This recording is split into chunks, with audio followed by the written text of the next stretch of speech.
लीजिए सुनिए देवकीनंदन खत्री के लिखे उपन्यास चंद्रकांता के तीसरे भाग का छठवां बयान मेरी यानी समीर गोस्वामी की आवाज में। देवी सिंह और ज्योतिषी जी वन कन्या की टोह में निकलकर थोड़े ही दूर गए होंगे कि एक नकाबपोश सवार मिला, जिसने पुकार के कहा, देवी सिंह कहाँ जाते हो? तुम्हारी चालाकी हम लोगों से न लगेगी। अभी कल आप लोगों की खातिर की गई है और जल में गोते देकर कपड़े सब छीन लिए गए। अब क्या गिरफ्तार ही होना चाहते हो? थोड़े दिन सब्र करो, हम लोग तुम लोगों को अय्यारी सिखलाकर पक्का करेंगे, तब काम चलेगा। नकाबपोश सवार की बातें सुन देवी सिंह मन में हैरान हो गए, पर ज्योतिषी जी की तरफ देखकर बोले, सुन लीजिए, ये सवार साहब हम लोगों को अय्यारी सिखलाएंगे, जो शर्म के मारे अपना मुंह तक नहीं दिखा सकते। नकाबपोश, ज्योतिषी जी क्या सुनेंगे? ये भी तो शर्माते होंगे, क्योंकि इनके रमल को हम लोगों ने बेकार कर दिया।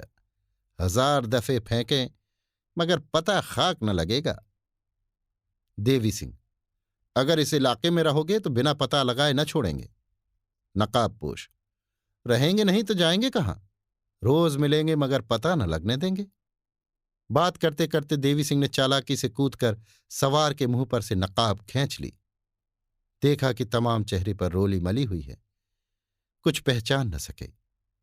सवार ने फुर्ती के साथ देवी सिंह की पगड़ी उतार ली और एक चिट्ठी उनके सामने फेंक घोड़ा दौड़ा कर निकल गया। देवी सिंह ने शर्मिंदगी के साथ चिट्ठी उठाकर देखा। लिफाफे पर लिखा हुआ था, कुंवर बीरेंद्र सिंह। ज्योतिषी जी ने देवी सिंह से कहा, ना मालूम ये लोग कहाँ के रहने वाले हैं। मुझे तो मालूम होता है कि इस मंडली में जितने हैं सब अय्यार ही हैं। देवी सिंह चिट्ठी जेब में रखकर, इसमें तो शक नहीं। देखिए, हर दफे हम ही लोग नीचा देखते हैं। समझा था कि नकाब उतार लेने से सूरत मालूम होगी, मगर उसकी चालाकी तो देखिए। चेहरा रंग के तब नकाब डाले हुए था। ज्योतिषी, खैर देखा जाएगा। इस वक्त तो फिर से लश्कर में चलना पड़ेगा, क्योंकि चिट्ठी कुमार को देनी चाहिए। देखें इससे क्या हाल मालूम होता है। अगर इस पर कुमार का नाम न लिखा होता तो हम लोग ही पढ़ लेते। देवी सिंह, हाँ चलो, पहले चिट्ठी का हाल सुन ले, तब कोई कार्रवाई सोचे। दोनों आदमी लौटकर लश्कर में आए और कुंवर बीरेंद्र सिंह के डेरे में पहुंचकर सब हाल कह चिट्ठी हाथ में दे दी। कुमार ने पढ़ा, ये लिखा हुआ था, चाहे जो हो, पर मैं आपके सामने तब तक नहीं हो सकती जब तक आप नीचे लिखी बातों का लिखकर इकरार न कर लें। पहला, चंद्रकांता से और मुझसे एक ही दिन एक ही सायत में शादी हो। दूसरा, चंद्रकांता से रुतबे में मैं किसी तरह कम न समझी जाऊं, क्योंकि मैं हर तरह पर दर्जे में उसके बराबर हूं। अगर इन दोनों बातों का इकरार आप न करेंगे तो कल ही अपने घर का रास्ता लूंगी। सिवाय इसके ये भी कहे देती हूं कि बिना मेरी मदद के चाहे आप 1000 बरस भी कोशिश करें, मगर चंद्रकांता को नहीं पा सकते। कुमार का इश्क वन कन्या पर पूरे दर्जे का था।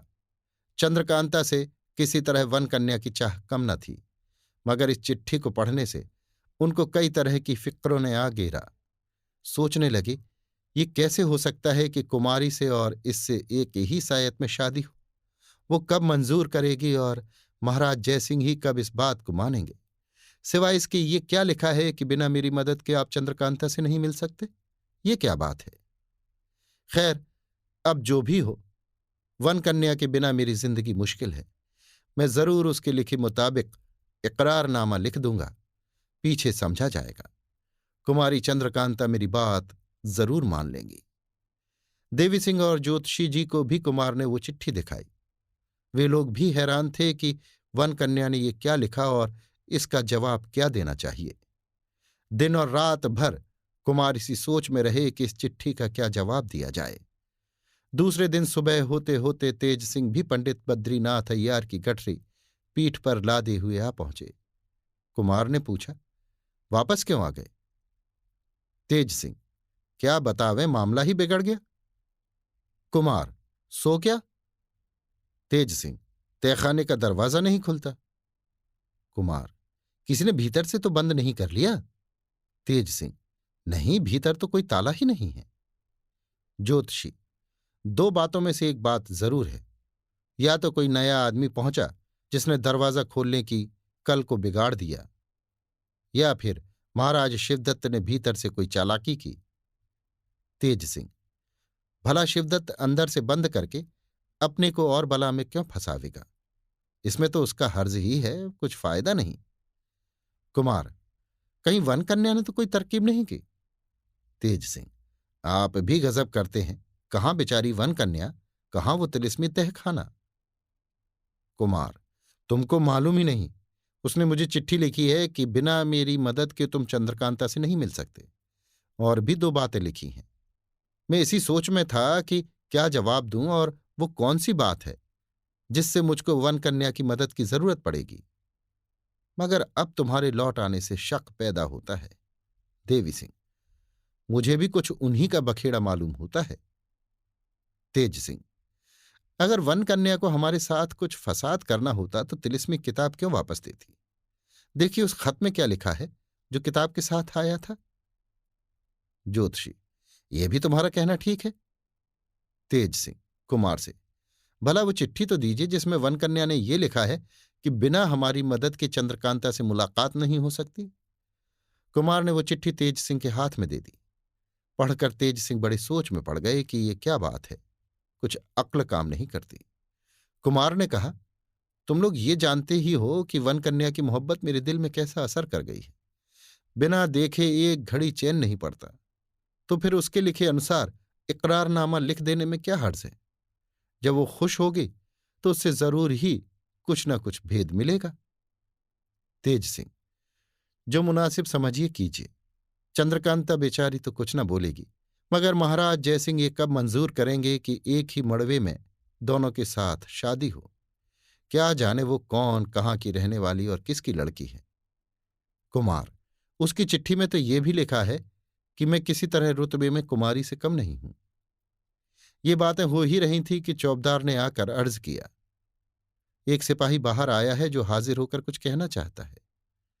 कुमार ने कहा, उसे ले आओ। चौबदार उस सिपाही को अंदर ले आया। सभी ने देखा कि अजीब रंग ढंग का आदमी है। नाटा सा कद, काला रंग, टाट का अचकन पैजामा जिसके ऊपर से लेस टकी हुई, सिर पर दौरी की तरह बांस की टोपी, ढाल तलवार लगाए था। उसने झुककर कुमार को सलाम किया। सभी को उसकी सूरत देखकर हंसी आई, मगर हंसी को रोक तेज सिंह ने पूछा, तुम कौन हो और कहाँ से आए हो? उस बांके जवान ने कहा, मैं देवता हूं, दैत्यों की मंडली से आ रहा हूं। कुमार से उस चिट्ठी का जवाब चाहता हूं जो कल एक सवार ने देवी सिंह और जगन्नाथ ज्योतिषी जी को दी थी। तेज सिंह, भला तुमने ज्योतिषी जी और देवी सिंह का नाम कैसे जाना? बांका, ज्योतिषी जी को तो मैं तब से जानता हूं जब से वे दुनिया में नहीं आए थे, और देवी सिंह तो हमारे चेले ही हैं। देवी सिंह, क्यों बे शैतान, हम कब से तेरे चेले हुए? बेअदबी करता है। बांका, बेअदबी तो आप करते हैं कि उस्ताद को बे करके बुलाते हैं, कुछ इज्जत नहीं करते। देवी सिंह, मालूम होता है तेरी मौत तुझको यहां ले आई है। बांका, मैं तो स्वयं मौत हूं। देवी सिंह, इस बेअदबी का मजा चखाऊं तुझको? बांका, मैं कुछ ऐसे वैसे का भेजा नहीं आया हूं। मुझको उसने भेजा है जिसको तुम दिन में 17.5 दफा झुककर सलाम करोगे। देवी सिंह और कुछ कहा ही चाहते थे कि तेज सिंह ने रोक दिया और कहा, चुप रहो। मालूम होता है ये कोई अय्यार या मस्खरा है।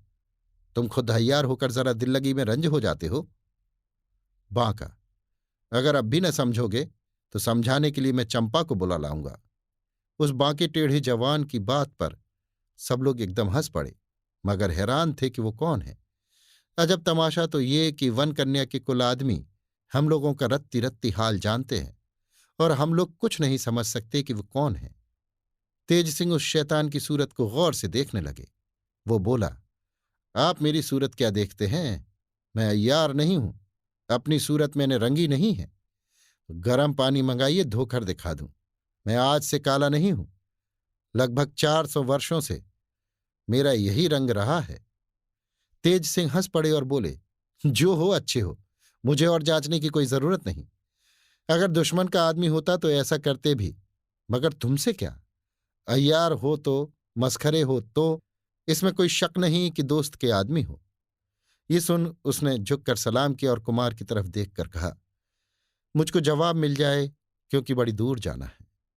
कुमार ने उसी चिट्ठी की पीठ पर यह लिख दिया, मुझको सब कुछ दिलो जान से मंजूर है। इसके बाद अपनी अंगूठी से मोहर कर उस बांके जवान के हवाले किया। वो चिट्ठी लेकर खेमे के बाहर हो गया। अभी आप सुन रहे थे देवकीनंदन खत्री के लिखे उपन्यास चंद्रकांता के तीसरे भाग के 6वें बयान को, मेरी यानी समीर गोस्वामी की आवाज में।